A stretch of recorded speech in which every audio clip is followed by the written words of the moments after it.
Gente, então vamos continuar aqui a unidade 1 da disciplina de Química dos Materiais. Essa aqui é a parte 2, tá? Nessa parte 2 eu vou trabalhar a parte de estrutura dos sólidos. Tudo bem? Então, especificamente, estrutura dos sólidos, tá? Inclusive, tem uma atividade, né, que vocês vão responder dessa unidade que trata de estrutura dos sólidos e de fração de raio-x. Então, os tópicos são exatamente esses dois.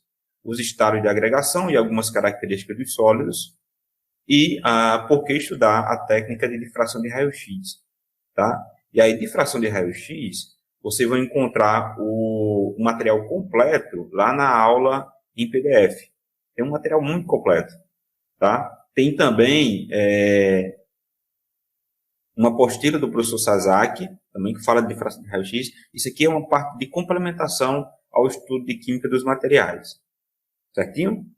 Então, vejam bem, quando a gente pensa em um sólido, tá, do ponto de vista macroscópico, a gente aprende isso lá no ensino médio, né, que um sólido ele é definido como uma estrutura que apresenta um volume, né, e uma forma fixa, definida. Ó, tá vendo? O sólido tem um volume definido e uma forma também definida. Tá? Você não consegue mudar o formato dele sem desfazer as ligações que o compõem. Tá? Isso aqui é um aspecto macroscópico de um sólido. Mas se a gente for olhar microscopicamente, o sólido é formado por pequenas caixinhas, tá? Pequenas unidades de repetição chamadas de células. Mas para diferenciar essas células lá das células que a gente estuda na biologia, essas células aqui são chamadas de células unitárias. Então, o sólido é como se fosse um empilhamento de várias células unitárias. Tá, tudo bem. Professor, eu sei que lá na biologia as células são formadas por organelas, né? As organelas são formadas por átomos. E as células unitárias? Bom, as células unitárias são formadas por átomos. Então, nós temos ligações químicas entre os átomos, formando aqui a estrutura, né? A menor unidade de repetição de um sólido, que mantém as características desse sólido, chamada de célula unitária. Tá? Então, quando a gente tem um sólido, os átomos eles podem se organizar de diferentes formas. Tá? Ó, eles podem se organizar de diferentes formas. E aí nós temos uma definição com relação a isso. Ó, vejam bem. De acordo com o alcance, guarda essa palavrinha, da ordem atômica, o quanto a gente consegue observar do ordenamento dos átomos, eles podem ser classificados em 3 tipos. Sólidos amorfos, sólidos policristalinos ou sólidos monocristalinos. Tudo bem? Então, o que é um sólido amorfo? Sólido amorfo é aquele que tem uma ordem atômica a curto alcance.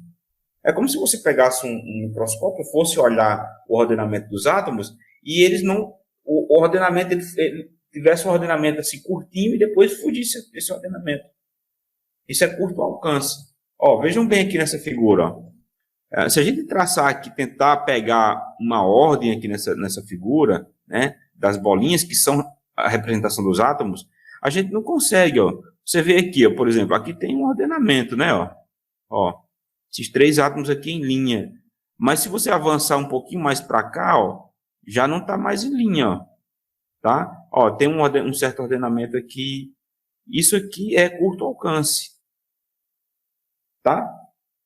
Ao longo da extensão atômica para formar o sólido, se você conseguir olhar só ordenamentos pequenos, né, que a gente chama de curto alcance, esse sólido é chamado de amorfo ou não cristalino.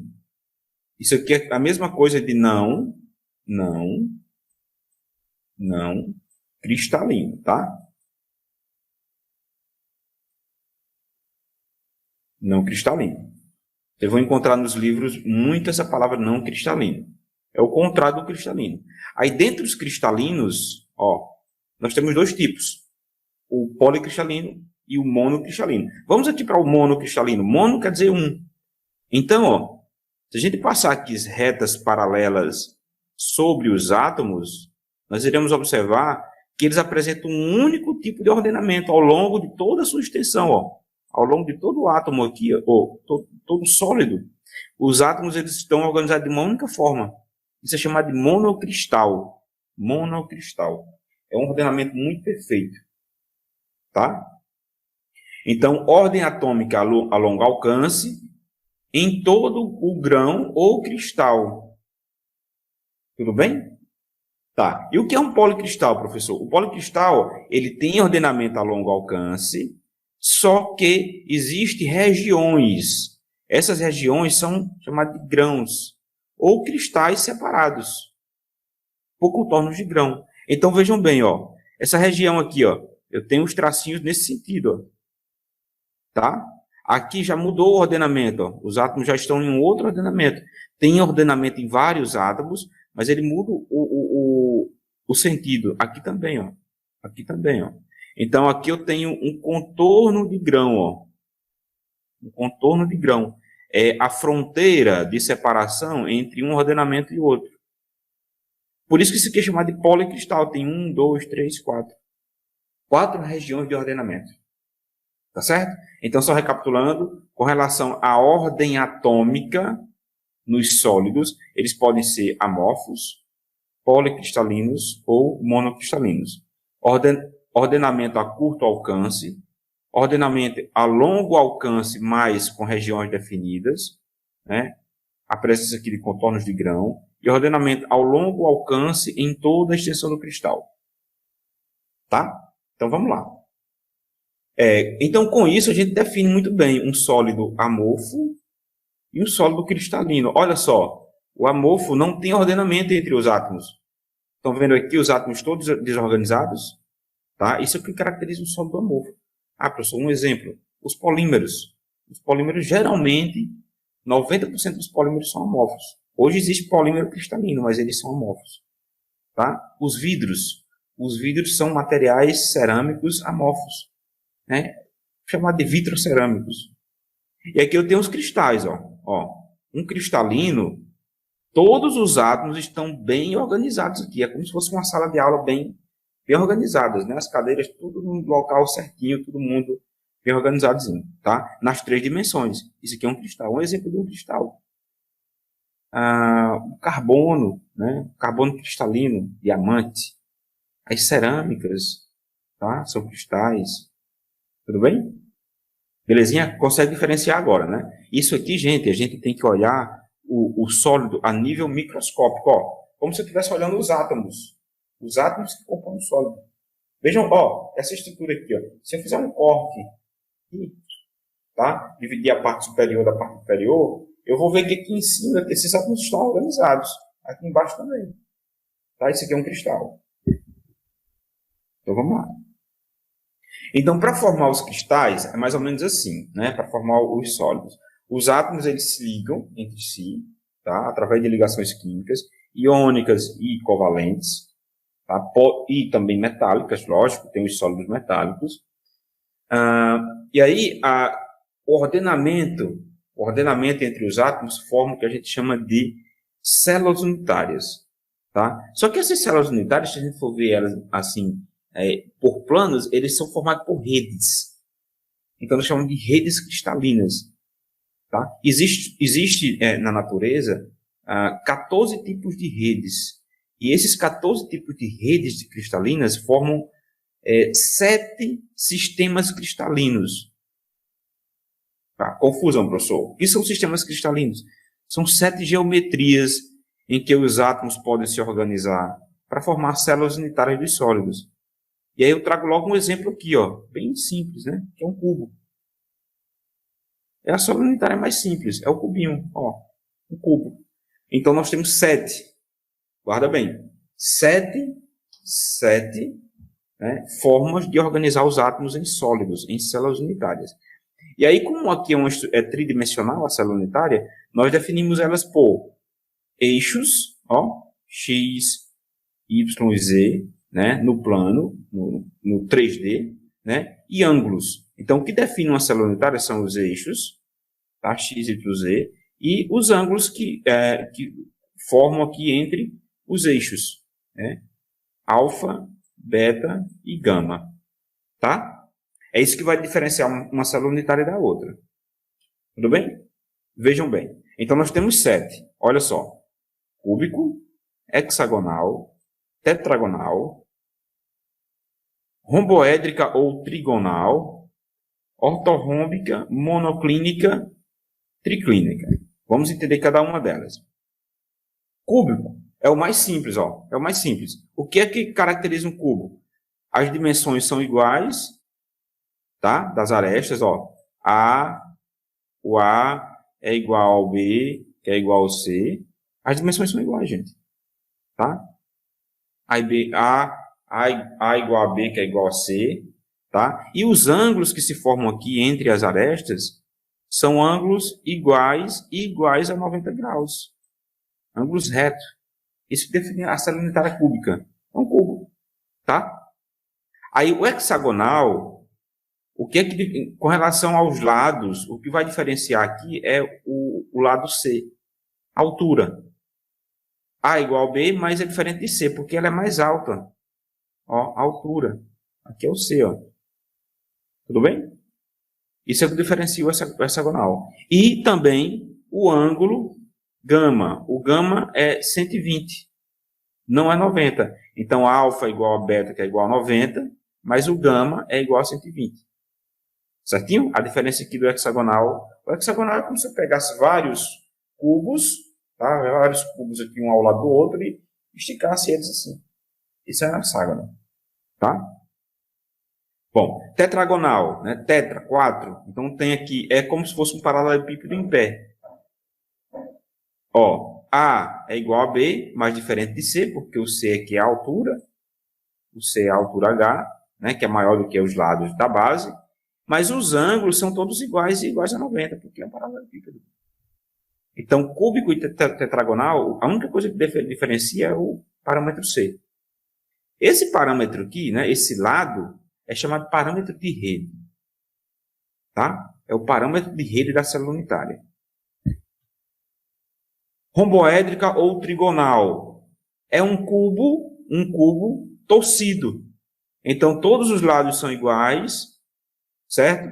Os ângulos também são iguais, mas são diferentes de 90, ó. Porque você mudou os ângulos. Você deu uma torção no cubo. Torceu. Esse é o trigonal. Ortorrômbico. Todos os lados diferentes. Ortorrômbico. Tá? Mas os ângulos são 90 graus. É como você pegasse um paralelepípedo e mudasse as dimensões dos lados. Tanto da base como da altura. Certinho? Aí ele fica um ortorrômbico. Só recapitulando, ó. Trigonal é um cubo distorcido. Para o ortorrômbico é um paralelepípedo também distorcido, né? Aumentou os lados. Monoclínico. Monoclínico é como se fosse um paralelepípedo também, só que os lados são diferentes, né?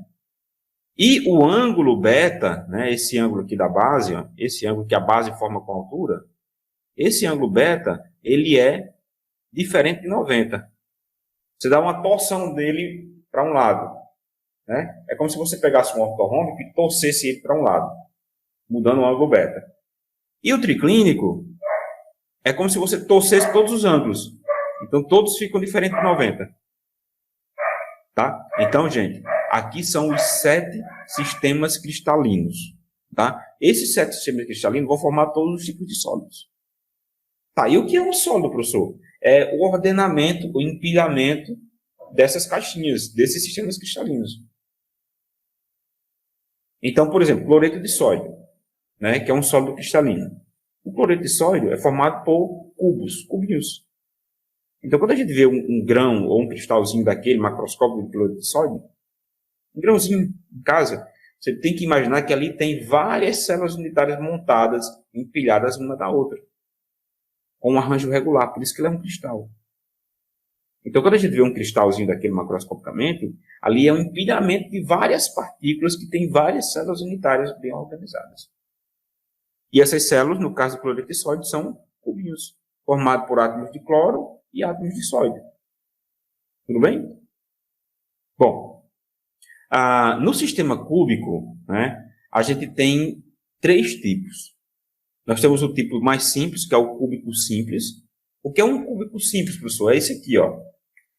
Ó, esse aqui é um cubo chamado de cúbico simples. É a célula unitária mais simples que tem, né? Os átomos só tem átomos nas arestas, ó. Nas arestas, tá? Só tem átomos nas arestas. Tudo bem? Mas nós temos um cúbico chamado de cúbico de face centrada. Cúbico de face centrada. O que é um cúbico de face centrada? Além dos átomos das arestas que compõem o cubo, nós temos átomos também nas faces, ó. Cúbico de face centrada. Em cada face do cubo tem um átomo. Tudo bem? Isso aqui é um cúbico de face centrada. Veja na figurinha aí, ó. Ó, conseguem ver? Cúbico de face centrada. Ó, em cada aresta tem aqui um átomo, e nas faces tem um átomo também. Tá? O cloreto de sódio é desse tipo. Ele é um cúbico de face centrada, tá, gente?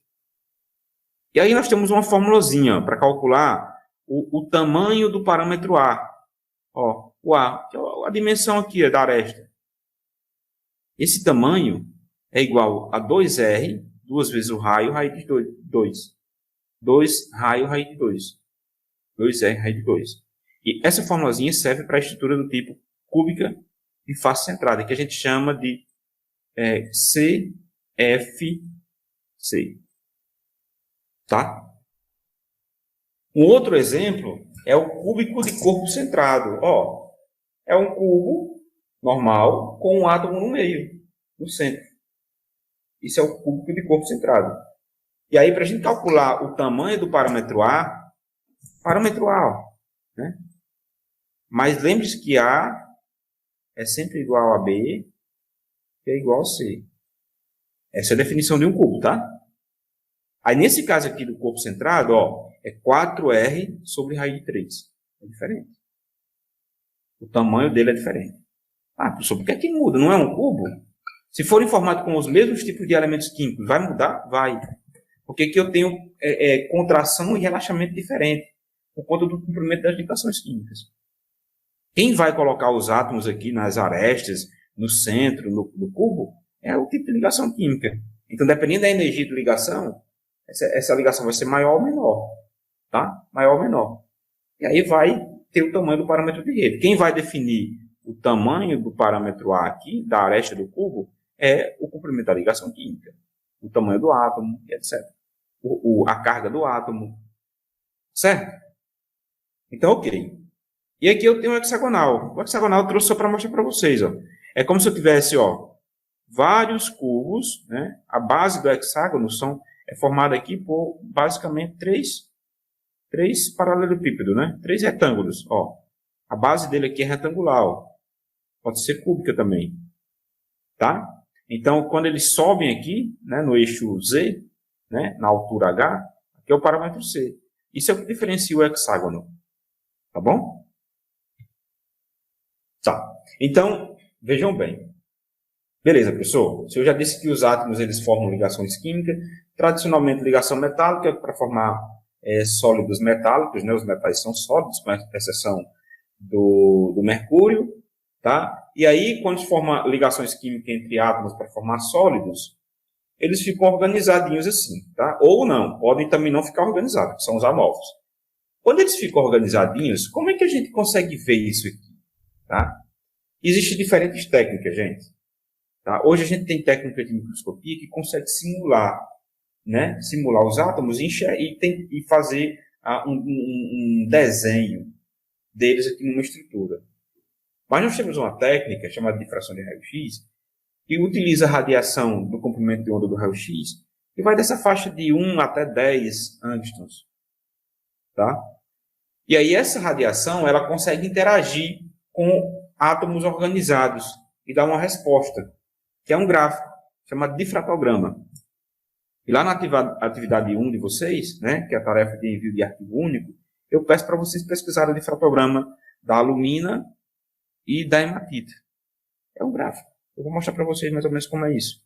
Tá? Então, por que é importante usar essa técnica? Porque é o seguinte, ó.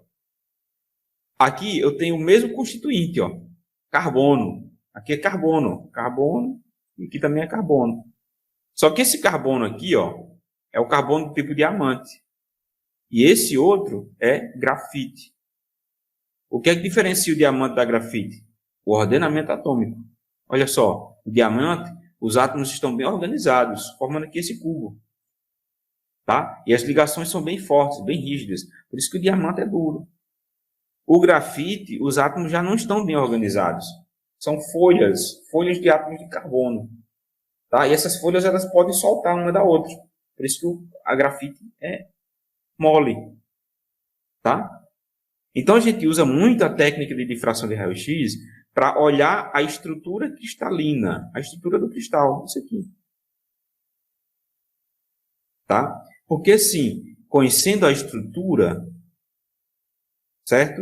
Você faz uma ideia das propriedades. E com as propriedades a gente mede o desempenho do material. Certinho? Bonitinho, cheirosinho até aí? Então vejam bem, ó. Aqui eu tenho o mesmo material. Olha só como é importante entender a tal da estrutura. Isso aqui é o mesmo material, tá, gente? A mesma composição química. Tá? É alumina. Alumina Al2O3. Tá? Só que essa primeira alumina, ela é monocristalina. É um monocristal. Lembra lá atrás que eu falei de monocristal? Monocristal, os átomos estão todos organizados em toda a extensão do sólido, sem formar fronteira. É tudo igual. É um monocristal. E aí, a alumina monocristal, né, chamada de safira, ela é totalmente transparente. Ó. Totalmente transparente. E aqui nessas outras duas eu tenho a alumina policristalina. Ó, policristalina. Lembra que eu falei policristalina? A policristalina ela tem, né, fronteiras, ó, regiões. Regiões. Tá? Essa região tem um ordenamento, essa outra tem outro ordenamento, aqui já tem outro ordenamento. É um policristal. Aí percebe que o policristal já não é totalmente transparente? Não é transparente. Mas aí, professor, eu vejo que tem uma diferençazinha aqui, ó. Continua sendo alumina, viu, gente? É o mesmo material. Essa aqui é 100% densa. 100% densa, não tem poro. Aí ela é translúcida. Tá? Essa aqui, gente, já é opaca. Ela tem 5% de poro. Material poroso. Tá, o que é o opaco? O opaco é o que a gente não vê no outro lado. E o que é que o poro faz com... cria opacidade?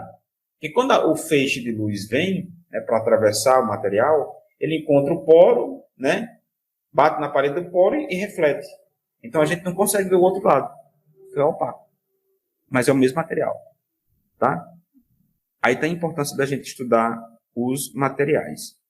Certinho? Aqui eu tenho a mesma composição química, mas eu tenho propriedades ópticas diferentes. Por conta que esse aqui foi processado de uma forma, né, gerou um monocristal. Aqui foi processado de outra forma, é um policristal totalmente denso, não tem poro. E aqui já foi processado de uma outra forma. É um policristal, mas tem poros, 5% de poros. Então ela é opaca. Tudo bem até aí? Beleza? Então vamos lá. Olha só. Aqui eu tenho ferro. Tá? O ferro do tipo ferrita, que é CFC, cúbico de corpo centrado. E eu tenho aqui o ferro do tipo austenita, que é... que é CCC, tá? CCC, cúbico de corpo centrado. Aqui que é o CFC, cúbico de face centrada, tá? Beleza? Então eu tenho dois tipos de ferro. Ferro ferrita, ferro do tipo austenita. O que é que vai diferenciar em termos de propriedades? Tá? Aqui, nesse ferro aqui, ele tem uma maior solubilidade a carbono. Maior solubilidade a carbono. Já ouviram falar em aço? Aço é uma liga de ferro com carbono. O mais simples, né? Ferro-carbono. O que é isso, professor? Você pegar o carbono e botar aqui no meio do ferro. Essa estrutura aqui do tipo austenita, ela consegue absorver, entre aspas, solubilizar uma maior quantidade de carbono do que a ferrita, para a formação de um aço. Tudo bem? Tá, então esse aqui é a difração de raio-x. A difração de raio-x nos dá um resultado. Que resultado é esse? Um difratograma, que é um gráfico. tá? É um gráfico, chama difratograma. Então, o que é o difratograma? No difratograma, a gente tem aqui o eixo X, é o ângulo 2θ. Nesse caso aqui, o ângulo vai aqui, ó, de 5 até 85, tá? De 5, ó, não está aqui, mas é 5 até 85, gente. Isso é o ângulo em que fizeram a varredura para identificar o material, tá? E aqui a intensidade do feixe. A intensidade do feixe difratado pelos planos cristalinos. Porque como é que acontece? Quando o feixe encontra um plano, ele sofre difração. Ele espalha, tá? Ele espalha. E aí o equipamento coleta um sinal. O sinal é esse, são esses picos aqui, ó. Quando não tem ordenamento, olha só, a diferença do amorfo cristalino, ó. Essa primeira curvazinha aqui, ó, praticamente não tem pico. Quer dizer que isso aqui é amorfo, ou quase amorfo, porque tem um picozinho bem pequenininho aqui, ó. É alumina amorfa. Quem for fazer o trabalho vai pedir o difratograma da alumina, tá? Então, a alumina amorfa, ela quase não tem pico. Mas à medida que a gente vai calcinando essa alumina e formando, né, alumínio com níquel, por exemplo, forma uma outra estrutura. É o aluminato de níquel. Aí ele já é muito cristalino, ó, aos picos aqui, ó, bem definidos e intensos. Cristalino. Quer dizer que os átomos estão bem organizados. Tá? Então a gente tem aqui no eixo X o ângulo 2θ e no eixo Y a intensidade dos picos. Tudo bem? Esse aqui é o difratograma. Então cada material tem um difratograma característico. Tá? Eu peço para vocês na atividade a alumina e a hematita, que é o óxido de ferro. Então cada uma tem um difratograma característico. Vocês encontram isso na internet. Então lá na atividade eu quero que vocês peguem o difratograma, né, em algum trabalho na internet, da alumina e do óxido de ferro, tá? Coloquem ele lá na atividade e escrevam um pouco sobre ele. O óxido de ferro é encontrado no mineral tal, é hematita, é utilizado para isso. E a estrutura dele é de que tipo? Eu quero que vocês olhem lá no material, né, qual o tipo de estrutura cristalina, ou do sistema cristalino da alumina e do sistema cristalino do óxido de ferro. Tudo bem? Se é cúbico, se é hexagonal, se é romboédrico, se é triclínico, etc. Tá? É isso, só isso, muito simples. Tá? Aqui eu tenho um difratograma, né? Tenho vários difratogramas do mesmo material, que é o latão, passado por diferentes etapas de processamento. Ó. O primeiro difratograma aqui é o latão encruado, que é quando está começando o processamento dele. Ele não tem ainda, não passou por um tratamento térmico, então praticamente não tem pico aqui, ó. Os átomos ainda estão desorganizados. Tá? Nesse outro aqui, no B, ó, ele foi recozido a 200 graus Celsius por 1 hora. Então vai formando um pico. À medida que vai aumentando aqui o tratamento térmico, ó, vai formando os picos, porque os átomos vão se organizando, formando aqui um sólidozinho organizado. Né? Mais ou menos assim, gente. Tá? Então é isso que eu quero dar aula de hoje, que vocês saiam com essa ideia de organização dos átomos para formar os sólidos. Tá? Aqui tem algumas referências complementares, né, de onde eu tirei essas figuras para colocar nessa aula. E é isso. Eu quero que vocês façam bem a atividade, anotem as dúvidas. Qualquer dúvida, perguntem aos mediadores. Né, qualquer dúvida, entre em contato com o professor. Tá? Leiam os materiais, é muito completo. Com certeza vocês vão esclarecer muito das dúvidas nos materiais. E é isso. Bons estudos e até a próxima aula.